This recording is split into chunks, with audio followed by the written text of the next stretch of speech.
कोटड़ीअ में Al Shahbaz irrigation trade union federation Sindh जो इजलास एरीगेशन वर्कशॉप कोटड़ीअ में कोठायो वियो। इजलास में अल शहबाज एरीगेशन यूनियन के मरकजी चेयरमैन गुल मोहम्मद मीरानी, मरकजी सदर मोहम्मद ईसा संग्रासी, नवाज शोरो, काजी रफीक, अशरफ कोलाची समेत वडे अंग में मुलाजमन शिरकत कई। इजलास में फैसलो किया वियो त सीडा डिवीज़न के फौत थियल मुलाजमन के औलाद के नौकरियों ॾिनियूं वञनि, टाइम स्केल और सरकारी मिशनरी इस्तेमाल न करण, प्राइवेट मिशनरी इस्तेमाल करण समेत मुलाजमन के मुतालबन की मनता लाए तहरीक हलाइण जो चिता ॾिनो आहे। फोती कोटा जेके असां मुलाज़िमन जेको असां फोती कोट मुलाज़िम जेके असां फोत थी वञनि था उनखे फौरी तौर ते आर्डर ॾिना वञनि।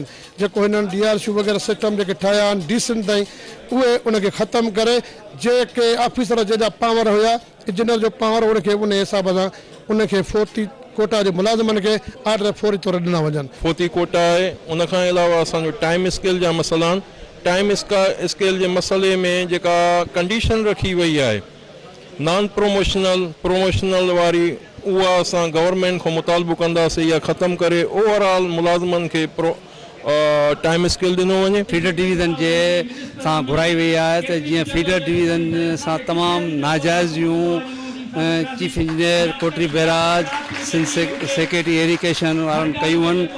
जेको खाटी डिसिल्टिंग के नाले सां सॼो वेंदो आहे, MADR गेटनि जी मरम्मत रिपेयरिंग जे नाले सां सॼो वेंदो आहे, उहो कमु असांखे न मिलियो आहे। 1250 मुलाज़िम आहिनि, इन्हनि खे बेरोज़गार न कयो वञे, असांजी मशीननि खे ज़ंग लॻी वेंदा। अल शहबाज एरीगेशन फेडरेशन यूनियन के मरकजी उहदेदारनि सिंध हुकूमत ऐं आपाशीअ जे सूबाई वज़ीर खां मुतालबो कयो त एरीगेशन के मुलाज़िमन जा फौरी तौर मुतालबा मंज़ूर कया वञनि, न त ॿी सूरत में सख़्त एहतजाज कंदासीं। कैमरामैन अज़ीम बारी जो सां गॾु इस्माइल बारी जो सिंध TV न्यूज़ कोटड़ी।